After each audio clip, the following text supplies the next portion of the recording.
What up, YouTube? It's me again, Stefan Goldberg, and today I'm here with my good friend Joe, who's going to help me do a DVD review today. Say hello, Joe. Hey, what's up? And as you can know, we're going to be doing a review on Evangelion, all three rebuilds. From 1, 2, and 3. I wish we had 4, but they didn't come out yet. Yeah, it's gonna come out in forever. Yeah, it's like let me guess how long forever. For as long as the third one will not be coming out on Blu-ray. Yeah, the third one has not come out in America at all. I checked it just today, and it still doesn't have a release date. Yeah, I mean, I heard that they kept delaying the release date because they wanted to keep it in theaters longer so they could cash in on the people that still haven't seen it yet, but they're taking a long time to release it on DVD. It's bullshit, in my opinion. It really is. I mean... Alright, so let's get this review started. First, we're going to be doing a DVD review of Neon Genesis Evangelion 1.11 You Are Not Alone. So, yeah. So apparently it begins out like Shinji Ikari, like in the beginning of the first couple of episodes of the original Evangelion series. So apparently what you're seeing is apparently still the same as in the original Evangelion. Right, Joe? Uh-huh. Okay, you take this part now. Yeah, so it's basically the exact same thing as the first, I guess, 5 or 6 episodes of Neon Genesis Evangelion. It's up to the part where they fight Ramiel, the giant angel that's shaped like a diamond-ish thing. Yep.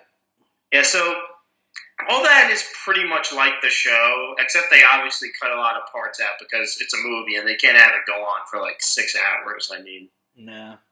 Yeah, imagine making a whole entire movie from the entire Evangelion series. Yeah, no, that's not going to happen unless they cut out a lot of important shit. Yeah, I agree. Yeah, anyway, what do you have to say about the movie? Well, I actually really enjoyed it, to tell you the truth. I actually was very, very excited to actually see how the high definition was amazing. I loved it. I was like, oh shit, comparing the 90s to this year, oh my god, they really amped up the animation. Yeah, I mean, the CGI is actually good. I mean, I hate it when they put CGI in anime, but I thought it was actually done correctly. I mean, yeah. It was CGI done well. Yeah, exactly. Also, I mean, other than that, though, it's pretty much the same thing as the series. I mean, there's nothing really new in it. I mean, it's great to look at, but, well, I don't know, it's kind of necessary because, I mean, how do I say this? Yeah, it basically sets up the entire tetralogy. It sets up the entire movie series, basically. That's all I really have to say about it. No, I gotta say, actually, the first one was really good. I actually really liked it. The first time me and you watched it together, I don't know if I told you this, but I apparently got hooked on Evangelion the first time we watched it. I'm not kidding. I was like, ooh, I'm in for a ride. Oh yeah, it's some good shit right there. It is. You know what else is good shit? What? Oh yeah. Right, Joe? Yeah. You want to start on the next part? Oh yes. Yeah. Yeah. Now we're gonna do DVD review of Neon Genesis Evangelion 2.22. You Cannot Advance. Yep. And apparently this is the second part, but apparently now it gets very different. Now it's not the same as you think it was. I mean, some of the material is kind of the same, like Asuka joining them and stuff, but yeah, this is where it gets different from the original series. Oh yeah, it does. Yeah. So if you're expecting a repeat, you're dead wrong.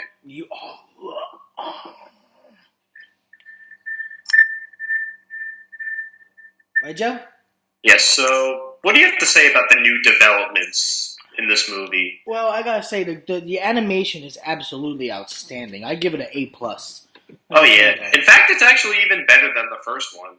Yeah, way better than the first one. Especially way better because the first one's already amazing. But this one is especially the this one scene takes the cake.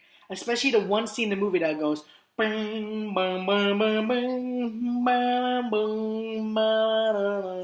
yeah, the scene when Shinji goes ape shit on Asuka's. Yeah, exactly. That has to be one of the most emotional scenes in the episode. I mean, Yeah, movie.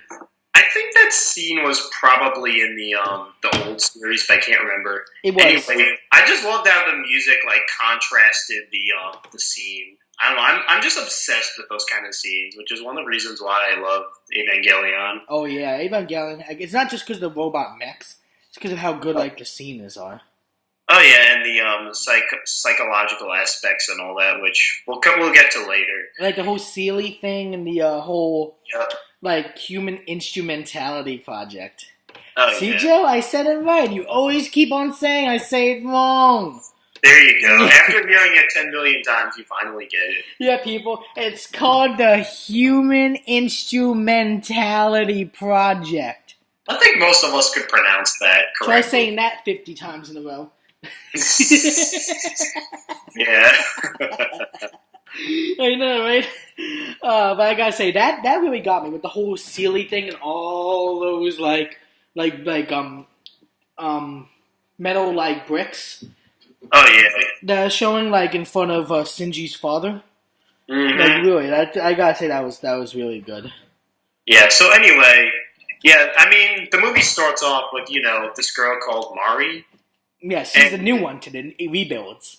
Yeah, she basically escapes this research facility after it self-destructs for whatever reason, which they didn't really explain. Mm-hmm. Yeah. So the animation's great, of course, which I just said. I mean, they did a lot of scenes pretty damn well, especially that ending though. That was ridiculous. That was the great ending. What a perfect ending. I mean, there was an epic fight scene, and after that, I'm like, after Shinji went apeshit on Zerulia or whatever it's called, that was like crazy, man. Like, yeah, no, I can't wait. Speaking of all this Evangelion stuff that we're doing, wait, hold on one sec. Okay, so go.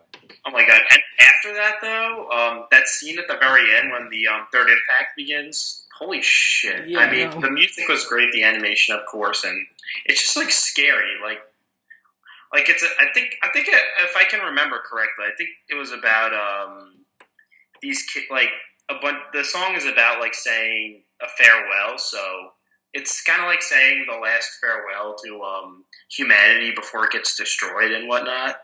Yeah, but remember the song goes, Wa-da-na-shi-wa, and it goes, we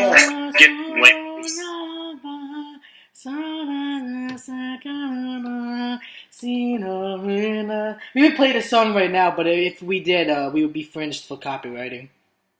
Yeah, not only that, it's just going to take up too much time. Yeah, it's called Give Me Wings if you want to check it out. Yeah, so please, check out the video. Go on, and search and type it in. Evangelion 2.22. Don't get confused with 1. And it's funny because the wings and such, they're the Eva basically develops wings. Yeah, exactly. So it fits perfectly. Yeah, so of course, yeah, there's a lot of religious symbolism too. Yeah, each time the angel dies, it goes. Not only that, like the Kabbalistic tree of life appears in random scenes, and there's like a lot of references to psychology, which I don't really feel like explaining all of them a lot because there's a lot, but yeah. But then again, though, don't take that symbolism too seriously, though. In an interview with Anno about the old Evangelion series, he just said he put it in there just because it looks exotic, and you know that Christianity is really not that popular in Japan. I think only 1% of Japan's population is Christian, not even. Only 1%? Yeah. Well, of course. I mean, obviously. I never knew that, to tell you the truth. Oh no, they were pretty. What's the word? Yeah, they did not want Western influences that much at all. But this is not a history video, so. Yeah, they're just doing a review on an awesome anime. Yep. But the only problem I had with the tell us. The movie though, this character Mari is so unnecessary. She doesn't really contribute anything to the plot. No, not at all. I mean, yeah, she looks badass and all, but I don't know. She was pretty unnecessary. I mean, they really could have done without But maybe they'll clear that up in probably the fourth movie, because in the third movie they don't really show much about her either, which we'll get to. Yeah, exactly. I know exactly what you mean. Exactly. Yeah. What else do I have to say about the movie? Oh yeah, another thing too. They introduced Kaworu a lot earlier than they do in the series. Yeah, they do. Yeah. Yeah. Plus, Kaworu is not in the original series too long. He's just like in one episode. I never saw. Yes. Yeah, it's pretty later on. It's like episode 20-ish. I can't remember. Right, Joe? Yep. Boom. Yeah, man. Oh yeah. What else? The soundtrack is amazing, by the way, for both of them, and of course the third movie too. I mean, like it's like a rock opera, basically. Like the Metalocalypse Doomstar Requiem, like. Well, not like that, because this has like a legit choir, and it's just like fucking epic, man. Oh yeah. Like no one thing I really like that they. It's one of the best anime soundtracks ever. Oh, I agree. Oh yeah. Now, so are you ready to go on to the third movie? Yep, I'm ready to go. All right, so now we're going to be doing a DVD review of Neon Genesis Evangelion 3.33. You Cannot Redo, the third and final movie before the new one, fourth. Yeah, this is where there's like a fan divide, because a lot of people really liked the movie, but at the same time, a lot of people really hated it. Yeah, they were like, oh, Evangelion 3.33 wasn't as good as the first and second. Yeah, so explain how it starts off.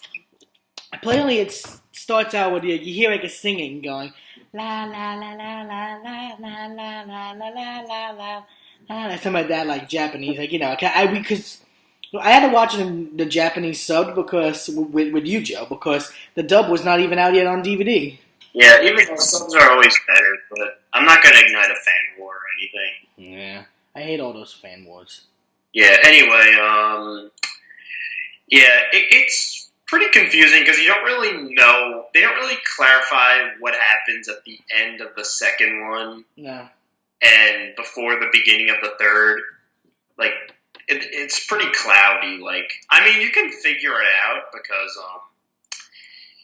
but most people have trouble figuring it out. Like, I didn't really figure it out until I looked up some stuff, but... Yeah, exactly. Was that your phone? Oh, yeah. Wait, sorry about that, guys. Yeah, Joe is very popular. Yeah, definitely. When I say popular, I mean very popular. Yeah, anyway. Yeah, I mean, it's really confusing because, Shinji's in this floating capsule in space at the beginning of the movie, which, you're like, how the fuck did he get there? And then there's, like, this random drone thing, which I don't know what that is. Then, like, and then for some reason, like, what's her name? Hold on, Misato. Who? Misato. Oh, yeah. Jeez. Yeah, Joe, you seen the whole Evangelion series? I only seen the 3 rebuilds. I'm confusing it with Naruto or something. Yeah, if you want to know everyone, like, he loves Naruto. Yeah. Alright, yes. Misato, she basically turns on Shinji and blames him for all the shit that's been going on. Yeah, exactly. Everyone's hostile towards him, so... Mm-hmm. It's pretty confusing, plus, like, the world is all fucked up, so it's kind of strange. Although, at one point, Kaworu does explain in vague terms what happened. Yeah, exactly, throughout the entire film. Yeah, we find out that Shinji's, like, responsible for it, somehow. Responsible for the whole world's destruction. Yeah, basically. He's the one that caused the third impact. He's the one that fucked up the world. Yeah, I mean, then again, though, they don't really explain, like, how the third impact worked. Exactly. Like, we don't know if it's, like, in the original one, or if it's, like, I don't know. They don't really clarify that. And yeah, it's a good movie. I mean, it has nice animation, as usual. Oh, yeah, great animation. Like the first or second. I mean, but one thing I didn't like about those is that there weren't really many angel fights. Yeah, and what else? I love the soundtrack. Now, what about Oh yeah, I was playing Beethoven. I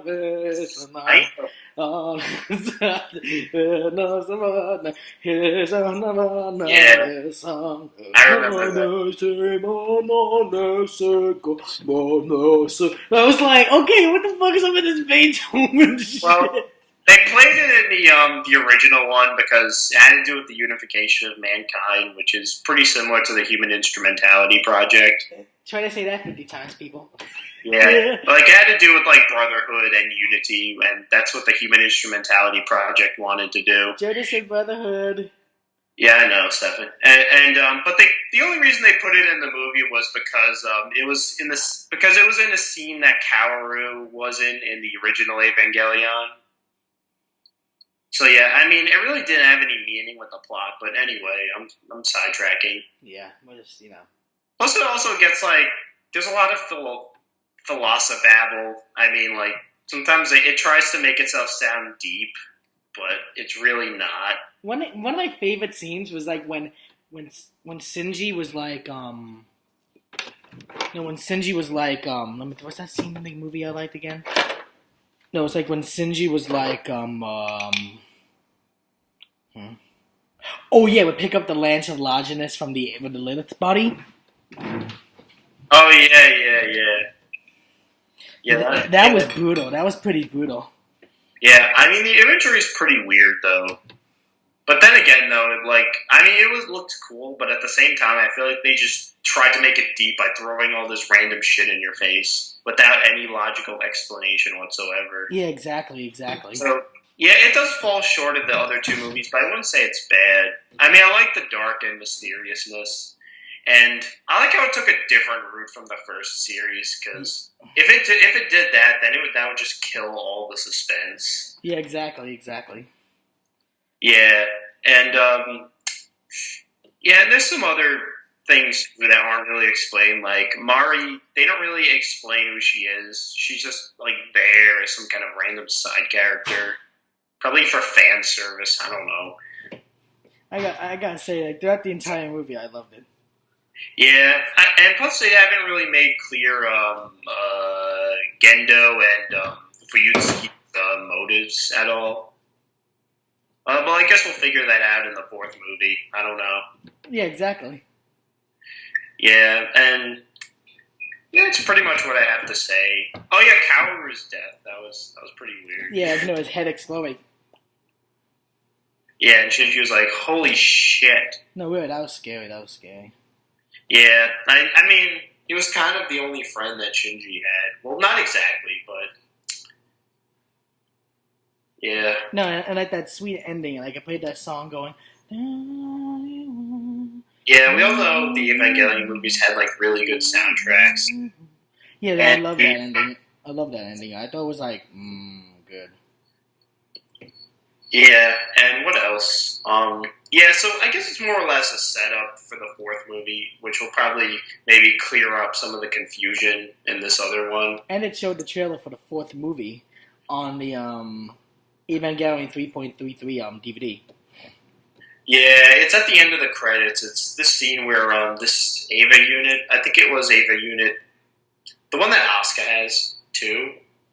Yeah, it was just basically destroying all these mass-produced Evas. I bet they were probably part of the Human Instrumentality Project. I don't know. And that was our DVD review of all three Evangelion movies: Evangelion 1.11, 2.22, and 3.33. We hope to do 4.44 when it comes out in the near future. And I hope you enjoyed this little review, and I'll see you guys soon. And Joe, say goodbye to everyone. Bye. All right, see you guys soon, and bye for now. Peace out. See you guys.